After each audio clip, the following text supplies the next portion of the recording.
Hi, it's Kyle from Bitewing Games, and today I have a black eye because I broke my nose playing basketball. But more importantly today, we're learning how to play Ruins, designed by John D. Clare and published by Allplay.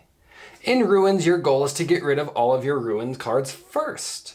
To get rid of your cards, you will play cards from your hand. You can play a single card or a set of cards of the same value. Then each player must follow suit, playing the same number of cards that match or exceed the value of the cards you played. Or instead, players can pass. And that by itself doesn't sound all that fun, but look at these clear cards you can stack and manipulate in fun ways.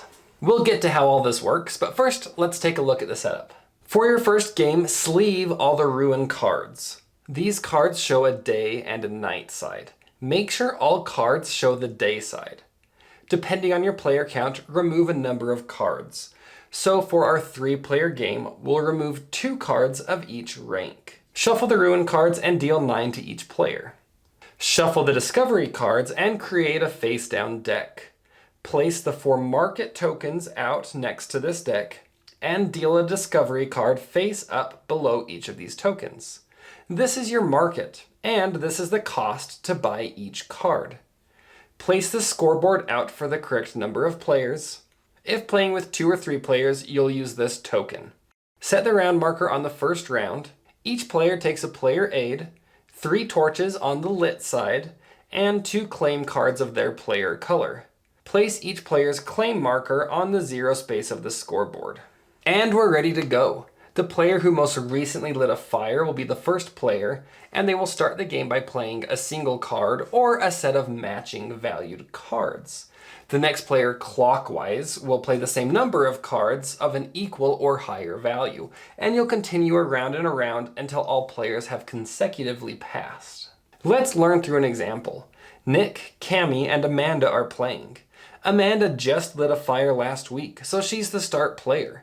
She plays 2 3s.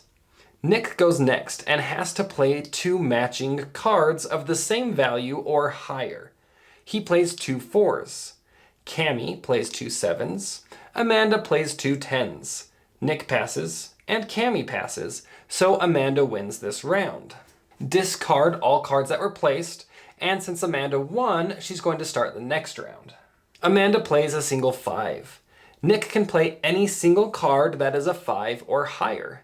He follows with a 5. Now, something interesting happens when you perfectly match the cards that the player before you placed. The player after you, their turn is skipped, even if they wanted to play. So, since Nick placed a 5 exactly like Amanda had, Cami has to pass. Amanda plays a 6, Nick plays an 8, Cami plays a 10, Amanda passes, Nick passes. So Cami wins. Cami will start the next round, and you'll continue in this fashion until one player has placed out all of their cards. That player is out and takes the indicated number of points. So Amanda went out first, and she earns 5 points. Nick and Cami will continue to play. They'll continue to play off the cards that were currently out. Or if they both pass, the next person clockwise will start a new round.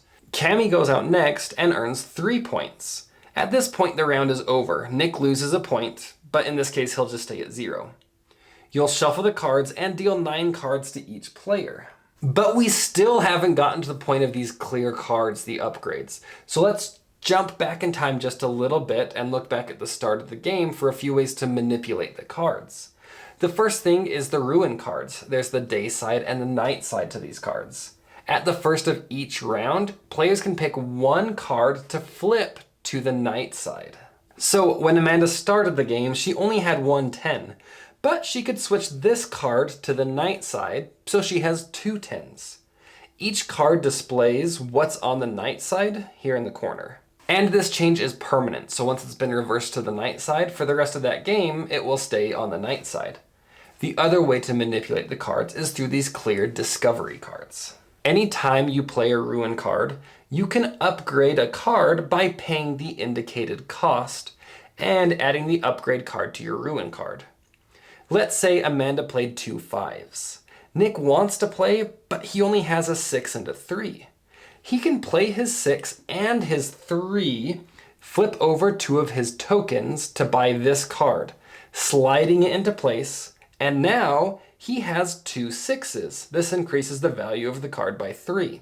So he now has 2 6s, which beat out Amanda's 2 5s. Each card can hold 3 discoveries in these 3 locations. Once a card is upgraded, it can't be removed or changed. So if a card already has a top upgrade, you can't add another upgrade to that location. And you can only add upgrades to a card that you just placed. You can't add them to cards in your hand. And the cards have a handful of effects, like increasing the value of a card, or allowing you to reignite your tokens. Each of these are explained on your player aid.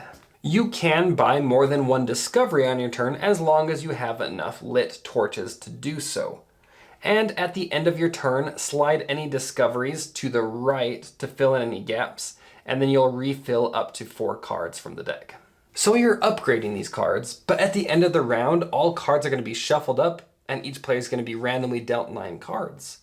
That can seem super frustrating that you spent these torches to upgrade a card that you might not ever see again. Well, you are in luck. You started with 2 claim cards, which allow you to claim a card. Just like buying cards, you can claim a card after playing it out. Simply slide your claim card into place. Let's fast forward a little bit and jump to round 2.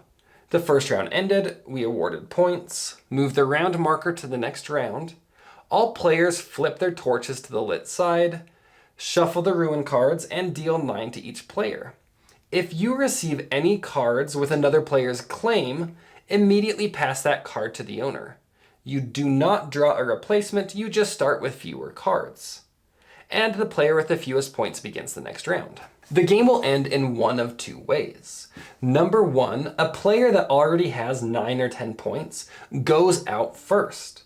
In that case, the game is instantly over and that player wins. The second way that the game can end is if you reach the end of the 4th round and no one has won the game yet, you're going to do a 5th round, a showdown. And this showdown is going to be between the player who has the most points and the player who just won the 4th round. So these players are going to go head to head and play a 5th round. You'll play the 5th round like regular, but the winner of the 5th round is the victor and wins the entire game. And that's how you play Ruins. If you have any questions, let me know in the comments below. Until next time.